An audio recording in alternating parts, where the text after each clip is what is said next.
Ghana's opposition unrelenting in its protests aimed at forcing the president to call elections.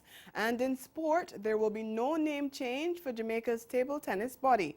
I'm Dawn Paris, and this is Caribbean in 10 for Tuesday, September 24th, 2019. I'll be back with the details after the break.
Ghana's opposition People's Progressive Party, PPP, is stepping up calls for President David Granger to announce a date for elections.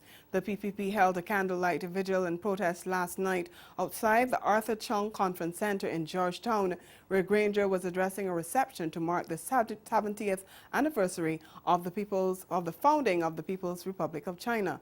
The demonstration followed a call by the Commonwealth Secretary General earlier yesterday for Granger to immediately set a date for the polls, which she said is constitutionally overdue, given the passage of a no-confidence vote against the government last December. Last Thursday, Chairman of the Ghana Elections Commission, GCOM, advised the President that the body would be ready to hold elections by the end of February next year, information which he said he had to wait for before choosing a date. An opposition leader, Bart Jagdeo, warned last night that the protests will intensify until Granger sets a date. And we want an early election called now by Granger, not any election date, because that's what I think they want to hang on to and probably let the time drift again, so that he thinks that we may not be able to sustain this. But let me tell him, the protest will intensify. Every single day that it goes on, which passes, where he doesn't call the elections and at an early date, the protest will intensify. We will internationalize it. We'll point out how this government is currently under dictatorship, because everyone has recognized now, including the international bodies, that we no longer have constitutional rule in Guyana. Jamaica and other Caribbean islands are beginning to count the cost of the potential fallout from the collapse of UK tour company Thomas Cook. Tourism Minister Edmund Bartlett is traveling to London today to meet with officials there on the matter. But before leaving, he told a news conference the development will have implications for arrival figures this year for Jamaica. We have 10 rotations out of the Nordics between this now October and March of next year. But we have already moved to speak to other airlines and the tour operators like TUI to pick up that slack. There's a German fallout too, which again TUI will come into play, and there's a small fallout out of Canada which is also being covered. So we are taking the steps. Going there, we're being aggressive about it. We're going to continue to show that Jamaica is a destination that is open to everyone, particularly our friends in Europe who have been affected by this. Bahamas Prime Minister Dr. Hubert Minnis is defending his creation of a ministry to tackle disaster recovery following the devastation caused by Hurricane Dorian in Abaco and Grand Bahama earlier this month. Aram Lewis was yesterday sworn in as the Minister of State for the new Ministry of Disaster Preparedness, Management and Reconstruction.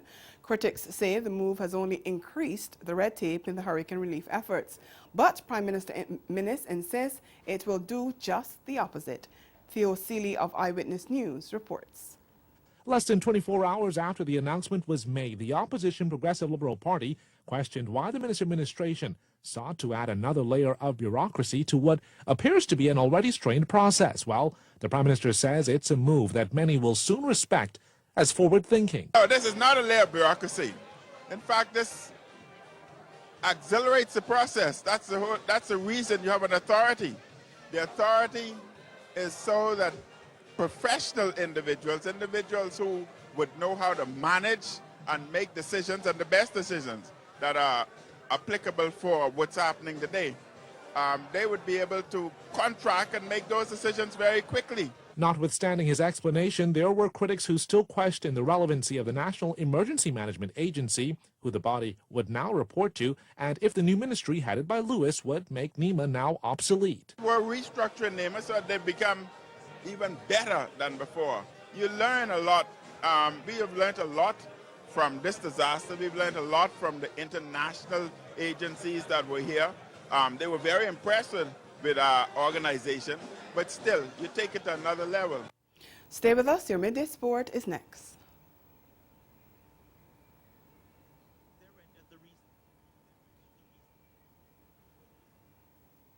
Brand new program called A Day in the Life of Us. This is where we take on different occupations around St. Vincent and the Grenadines. Today we're doing a construction worker with yours truly, Mosiah, right here on the job site, as we are at a site where newly constructed house.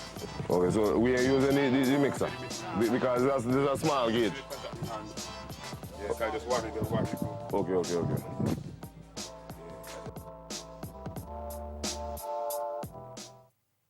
We just found some homies over here. Yo, tell me your names, guys. It's me, it's your bro, Anointed. You can follow me at He's Anointed. Yo. It's your boy Frenchie Baby, the one and only, know what I'm saying? Follow me at Frenchie Baby. It's a movie, baby. You already know what it is. Koozie all the way from San Francisco. Turf Fiends up. We out here. Comic-Con 2019. Yay!